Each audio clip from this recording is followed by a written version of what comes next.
Oh my God, that was a big old bang. Sup! We are outside with Miss Madison today. She is currently practicing with her new adjusted lever. It was releasing too high for her. That was a horrible shift, oh my goodness. So we adjusted this thing right here. For all you don't know, you adjust this right here, and your clutch will release either, like, see how mine is nothing up here? Mine releases at the bottom. I'm a weirdo.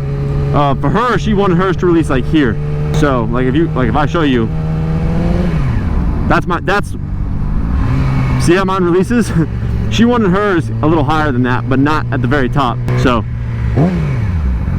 we're out here just practicing the fundamentals again, just riding through the neighborhood. Nothing crazy, to be honest. When you guys are learning how to ride a motorcycle, this is basically what you're gonna do. She's been on the street now. She was fine on it. She stalled a couple times, but that's just normal, right? Anyone's gonna do that just from the nerves and whatnot. But for y'all who are learning how to ride a bike or want to get into a bike, a lot of it's gonna be just this.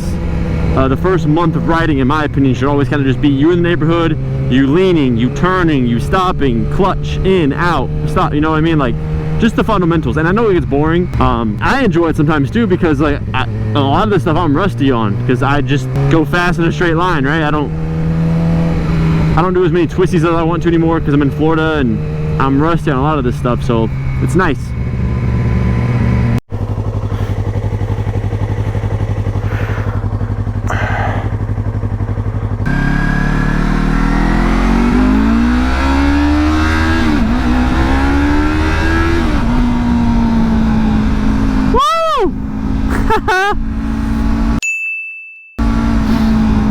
Uh-oh.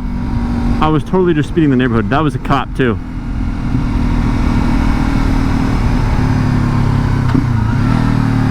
Oh, that's not good. Let's run! Let's run! Let's run! We're running from the cops! Ah! Imagine he just flies past me. Anyways, sup! It's a little later today, but I just finished eating dinner and I was like, I want to go ride the R3 and talk to you guys about this bike, because I said I was going to. So here we are. I got the Indy filter 32 on, so it might be a little darker. I couldn't find my 16 and I was kind of skeptical, because sometimes when I film it this time, depending on what road I'm on, the sun glares the camera. So work with me. Anyways, we're on the R3 like I said. This is Madison's new bike. For any of those who are looking to get a bike, I can't recommend this enough. The newer model one, I don't have experience on the older R3, like the pre-facelift. I'm pretty sure it's all the same stuff. This one just looks a lot nicer, and yeah. Woo! Dude, I'm way too big for this bike. Hey YouTube, hello! Should I wheelie it? I don't think I can wheelie this thing.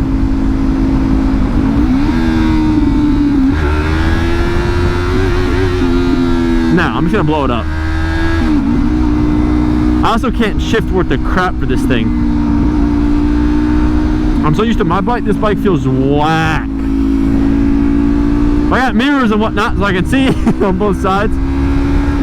But alright, let me talk about this bike and walk you guys through the process of how much this bike cost me and how much it's gonna cost you if you want to get into one of these bikes. Because everyone has it completely backwards on getting into a first bike and budgeting and where to get one and how to buy one, etc. So I'm going to give you exactly what I do whenever I look to buy a new bike, especially when I'm buying a starter bike for someone or when I bought it for myself. Look at me, the gnarly corner boys. Sorry. Alright, first things first, price. Everyone talks about price first. That's the most important thing about bikes, is you want to get into a hobby that's fairly cheap, that's fun. This is a 2020 bike. A 2020 car is well above like $20,000–$30,000, right? You can get a 2020 bike, okay? So a fairly new bike for under $4,000. Now everyone's gonna be like, oh, that's not possible, unless that's a rebuilt title. It is. How about this bike for less than $4,000, okay? So it is very much, very much possible. Little downshifts. So the number one thing when it comes to price is where you're shopping for, where you're shopping. A lot of people will go to dealerships and they'll just decide, hey, I'm just gonna pay the premium just to get it done. I want to buy a brand new bike, never been, you know, used or abused, and I'm gonna spend the extra $2–3,000, because for a car, that's usually not make or break if you're buying a fairly new car, right, you're just gonna say screw it. On a bike, it's a lot different because you're paying a $2,000 to $3,000 premium on a bike that in a year is gonna only be worth around $4,000. Because I think this bike MSRP is like $5,200, something like that. So you're paying almost $2,000 over MSRP. Go to Facebook Marketplace and find yourself a bike. Wait, they will come. There are plenty of kids who buy these and they might crash it one time, or they don't like it and they just want it gone and they sell it for extremely cheap. You will find one of these bikes for a fair price. That's the sun that I was talking about, by the way. It just depends on what side of the road you're on.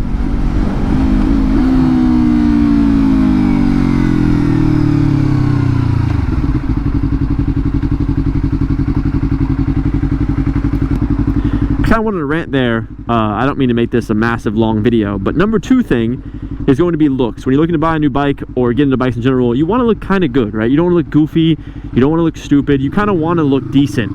And that's why I always recommend this bike, because not only is it an amazing bike, but it's also extremely good looking. If you think about, you know, how good my R6 looks or an R1, Yamaha has kind of been the king of looks for a minute now. Just what the Ninja, the last, in my opinion, good-looking Ninja 600 was like 2016. Is that when they stopped making that? And then they went to the facelift? I forget. But anyways, Yamaha's like the king of looks. And so if you can find one that looks really good for a good price, Yamaha's the way to go. So I cannot recommend this bike enough. And I'm not saying there's something like horribly wrong with its competitor in the Ninja 400, because there's not. I mean, it's not really a lost situation, just in my opinion. And I feel like the average eye will tell you the R3 looks better than the Ninja 400. So if you're looking for looks, like most people are in the first bike, I would still get this bike. Also, I don't know the MSRP on the Ninja, so I might sound stupid here, but if the MSRPs are similar, the Ninja holds value less than this bike does. I'm not sure the reason for that, but someone in the comments probably knows. So if you know, you can speak on that. But looks, also why I bought this bike. I guess the next thing would be speed. When you're looking to buy your first bike, you'll want to make sure they're not too slow, but not too fast, because if you're too slow, you can hurt yourself. And if you're too fast, you can hurt yourself. You kind of need a good median. So people go, oh, I'm going to get the 400 because it's that much faster. It's not.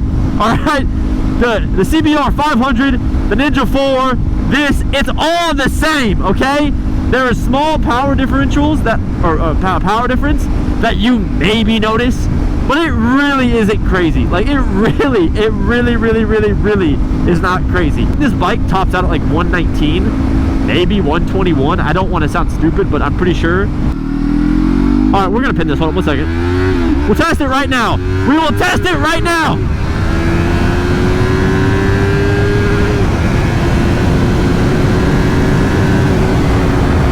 That's a cop, huh? No, it's not. Oh, I couldn't even get to the top speed. I was full pin. But okay, anyways, I have a vivid memory of this thing going 119 on the highway, like full pin. So we're gonna say 119. But I just did a pull, like a pull that you would probably do through like the city wherever you're riding at. And that's basically like, you know, you can get up and go. But just like I said, any other bike, any other brand or bike you go with, it doesn't matter. Like, if it's below a 600, it's not, the difference is not crazy. I promise you it's not. All right, number 4 reason, this isn't really like a 5 list, it might end up being a 5 list, but number 4 reason why I got this bike for my girlfriend specifically is she has spoken to me in the past about really wanting to learn how to track a bike, or, you know, tracking a bike in general. And this is a track bike. Believe it or not, the Yamaha R3 is a track bike. Yamaha is, you know, all their bikes are track bikes. That's why they don't make the 600 anymore, because it's a track bike. It's not legal on the road. Well, it's also because just rules and stuff are stupid, but that's why they stopped making it. Just the rules were becoming too much, and they said, okay, fine, we won't make it for the street anymore. We'll just focus more on the track stuff than anything else.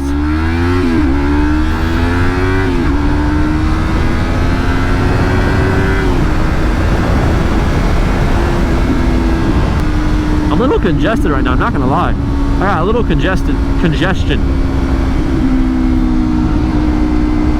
So if you guys have, sorry, I got sidetracked. So if you guys have plans to track your bike, I know you can track the Ninja and the CBR and stuff like that. Like, there's nothing wrong. You can track almost any bike, right? He wants me to wheelie it. I can't wheelie it, man. This bike, not the bike. It's me. I can't wheelie it. Okay, I suck. Sorry.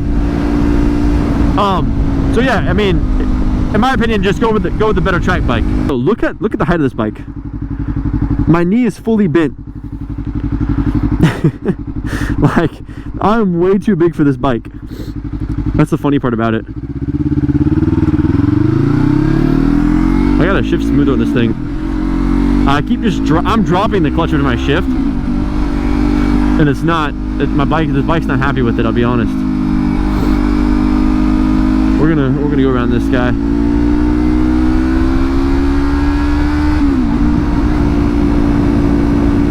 So yeah, I don't really know what to call. I don't really know what to call this video, if I'm being honest. It's just kind of me going over this bike. I mean, those are just kind of the reasons why I got it. The cool thing about these bikes, you can just rev bob them to the world and, you know, redline every single gear, and you're not going to hurt the bike because it's a track bike, right? Little jigsaw! Not little, it's a big jigsaw compared to this thing. I'm the little guy right now. So yeah, a little recap of what I was kind of all talking about. Number one, price. If you're going to buy a new bike, buy it off Facebook Marketplace. Buy it from a private seller, not a dealership. Dealership's job is to make money on that bike. They don't care about you. I promise you they do not. It's a little different if you're looking for a rare car or something stupidly rare that like a dealership can get a hold of, or if you have a lot of money. But generally speaking, you're probably going to crash this bike, you're going to drop it, you're going to end up wanting to upgrade it. Buy private, sell private, so you lose, if not you make money on a bike. Trust me. Number two, looks. Best looking bike right here. This is the best looking 300 in my opinion, or best looking beginner bike you can get into. You can debate with me all day long. My opinion is there. I don't care. The best looking beginner bike right here. Number three, was it speed? I think I was talking about speed. It's all the same. Don't not buy this bike because of speed. It has the get up you need for a beginner bike, all right? It does. Whatever anyone says, they're wrong. This thing has the get up for being a beginner bike.